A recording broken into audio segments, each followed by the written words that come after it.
Chapter 2. The powerful pistons of the Baldwin 460 chuffed fast enough for one burst of sound to bleed into the other in a long vibrato hiss. The Ohio countryside crawled past under a gibbous moon, glowing and shimmering under its icy gaze. Left without humans to hunt them, the wildlife had taken over. Large herds of deer wandered slowly across fields that used to grow corn in neat rows. Packs of dogs barked and howled in the distance. And as clearly as Ken could see the fields, broken-down houses, and individual trees at a distance, everything within 20 feet of the locomotive lay in complete blackness. He couldn't see the hand in front of his face. He couldn't see the gauges. He couldn't see the tracks ahead. He could hear the train's exhalations, however. He could hear its throbbing heart. He could hear the shriek of steel wheels spinning on metal rails. In the blackness, he dwelled in the belly of the beast, and he found it comforting. If he could see, he'd have to look down at himself. He'd have to see the blackened tumors. He'd have to see the skin ooze with ochre lymph. Short bursts of activity revealed quite enough for his imagination to work on. Every time he opened the door to the boiler's furnace to add coal, he could feel the changes on his flesh being wrought upon him as he moved. Besides, as the journey continued, his vision seemed to improve. He wondered if, soon enough, the full horror of what he turned into would be revealed simply by looking. He'd shut his eyes then. He had hoped that when the time came, he'd have eyelids left. Most of the men had died on the way through Ohio. First, they'd all made it to the rusting abandoned locomotive that sat in an overgrown, unused branch of the tracks in Akron. Even as close to the border with Pennsylvania as Akron sat, it took 2 weeks to bicycle there. The soldiers laughed at him for his wheezing and constant pleas for breaks. They laughed at him for rubbing feeling back into his buttocks. They laughed as they killed each other with knives. They laughed as they stomped the skulls of their friends into pulp.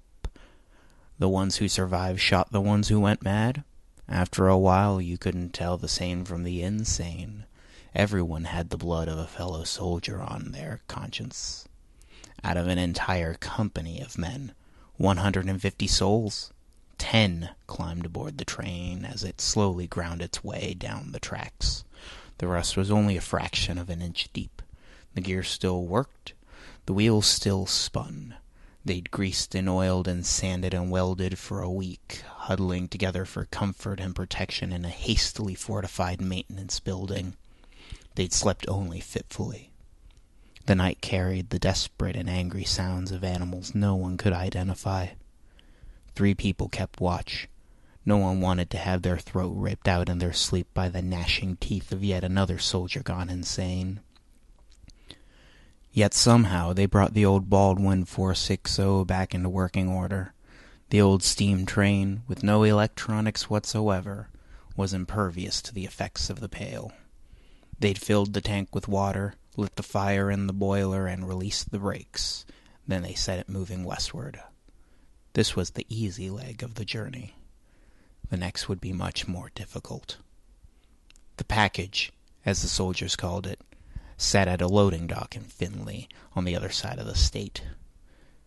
Findlay. Ken shuddered. Bile rose in his throat with an acidic burn. If nightmares could lie within nightmares, Findlay would be at the rotting core. The pail had reached Akron only in its furthest extent eastward. Mostly the pail had drifted south to Columbus and Dayton.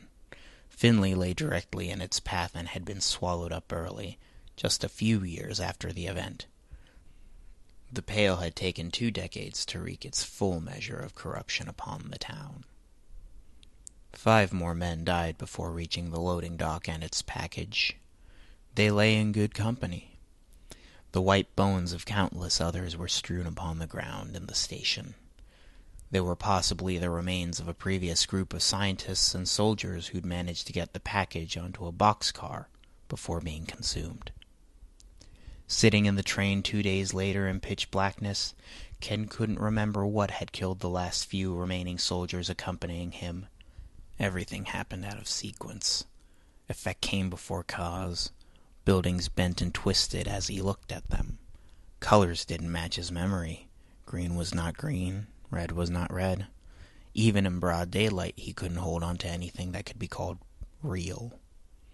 Soldiers walked next to him one moment, then disappeared the next, only later to be found twisted and snapped like branches.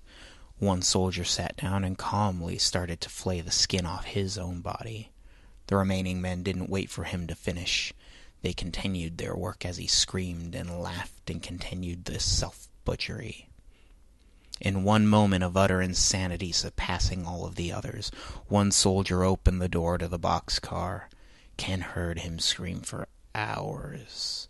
Long, wretched, terrible, keening screams that ripped into his soul.